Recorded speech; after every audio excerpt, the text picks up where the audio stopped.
கிறிஸ்துவுக்குள் அன்பானவர்களே, கர்த்தருடைய நாமத்தில் உங்களை மகிழ்ச்சியோடு வாழ்த்துகிறேன். கர்த்தர் உங்களோடு இருப்பாராக, உங்களை ஆசீர்வதிப்பாராக. காணிக்கை கொடுக்கலைன்னா கர்த்தர் ஆசீர்வதிக்க மாட்டாரா அப்படிங்கிற கேள்வியை சிலர் எழுப்புவாங்க. காணிக்கை கொடுக்கலைன்னா கர்த்தர் ஆசீர்வதிக்க மாட்டாரா? ஆனால் இதில் வேற ஒரு கேள்வி இருக்குது. காணிக்கை கொடுத்தா கர்த்தர் ஆசீர்வதிப்பாரா? நிறைய பேருடைய கேள்வியை காணிக்கை கொடுக்கலைன்னா கர்த்தர் ஆசீர்வதிக்க மாட்டார். ஏன்னா நிறைய பேர் காணிக்கை கொடுக்கலாம் உங்களுக்கு ஆசீர்வாதம் வராது, உங்களுக்கு இருக்கிற நன்மையும் போயிடும் அப்படின்னு பேசுகிறதுனால நிறைய பேருடைய கேள்வி ஒரு எதிர்மறை கேள்வி. அதாவது கொடுக்கலைன்னா ஆசீர்வதிக்க மாட்டாரா, கொடுத்தால் மட்டும் ஆசீர்வதித்து விடுவாராங்கிற கேள்வியாக இருக்குது. ஏசாயா தீர்க்கதரிசியுடைய புஸ்தகம் 1ஆம் அத்தியாயத்தினுடைய 13ஆம் வசனத்தை வாசித்து பார்க்கும்பொழுது ஆண்டவர் சொல்கிறாரு, வீணான காணிக்கைகளை இனி கொண்டு வர வேண்டாம். காணிக்கையை வற்புறுத்தி பேசுகிறதுக்கு அதிகமாக போதல்கள் உபயோகப்படுத்துகிறது மல்கியா தீர்க்கதரிசி புஸ்தகம் தான். ஆனால் அதே மல்கியா தீர்க்கதரிசி புஸ்தகத்தினுடைய 1ஆம் அத்தியாயத்தினுடைய 10ஆம் வசனத்தை வாசித்து பாருங்கள், 9ஆம் வசனத்தை வாசித்து பாருங்கள். உங்கள் கைகளில் இருக்கிற காணிக்கை எனக்கு உகந்ததோ என்பதை நீங்கள் ஆராய்ந்து பாருங்கிறார். அப்போ காணிக்கை கொடுத்தா மட்டும் கர்த்தர் ஆசீர்வதித்து விடுவாரா? இல்லை. காணிக்கை கொடுக்க செல்லுகிறவருக்கு ஒரு ஆவிக்குரிய ஒரு பின்னணி வேணும்.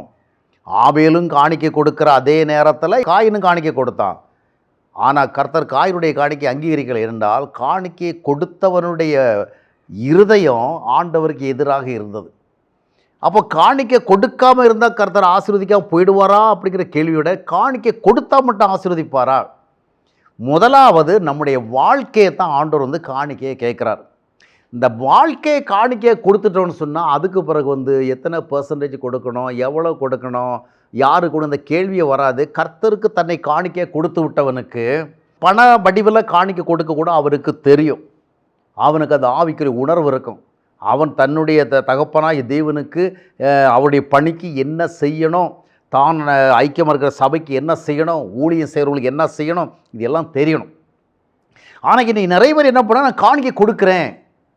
சிலர் நான் எவ்வளோ காணிக்கை கொடுத்த முறை அப்போ கூட எனக்கு ஆசீர்வாதம் இல்லையே. போதெல்லாம் என்ன சொல்கிறாங்கன்னா, நீ காணிக்கை கொடுத்தா உனக்கு அள்ளி கொடுப்பான்னு சொல்கிறாங்க. ஆனால் நானும் காணிக்கை கொடுக்குறேன், எனக்கு காணிக்கை இல்லையே. காணிக்கையை கொடுக்கறதால் நீங்கள் ஆசீர்வதிக்கப்பட முடியாது. முதலாவது நீங்கள் ரட்சிக்கப்பட்டிருக்க வேண்டும், மனம் திரும்பி இருக்க வேண்டும், மறுபடியும் பிறந்திருக்க வேண்டும். அதாவது மறுபடியும் பிறப்பின் அனுபவத்தை பெற்றிருக்க வேண்டும், தேவனுடைய பிள்ளையாக மாறி இருக்க வேண்டும், தேவ ஐக்கியத்தில் வாழ வேண்டும், தேவனுக்கு உகந்த ஒரு ஜீவிதத்தை நீங்கள் தேவ கிருபையால் நிறைவேற்ற வேண்டும், நல்ல கனிகளை கொடுக்க வேண்டும். காணிக்கை இரண்டாவது கொடுக்கலாம், கனியை முதலாவது கொடுக்கணும். அப்போ இந்த அனுபவங்களுக்கு பின்னால் தான் நீங்கள் காணிக்கை கொடுக்கணும் என்று ஏதோ நீங்கள் காணிக்கை கொடுத்து விடுவதனால ஆண்டவர் ஆசீர்வதித்து விடுவார் எதிர்பார்க்க முடியாது. அநேகர் விதமாக நினைக்கிற ஆண்டவர் ஒரு ஆட்டோமேட்டிக் மெஷின். ஆட்டோமேட்டிக் மெஷின் பார்த்திங்கன்னா குறிப்பிட்ட விதம் ப்ரோக்ராம் பண்ணி வச்சா அந்த கமெண்ட்டுக்கு என்ன நம்ம பண்ணுமோ அதை பண்ணிவிட்டு அது உடனே வேலை செய்ய ஆரம்பிச்சிடும். அதே போல் நினைக்கிறாங்க. இல்லை, ஆண்டவர் ஒரு ஆட்டோமேட்டிக் மெஷின் கிடையாது. அவர் நம்மை பார்க்கிறவர்.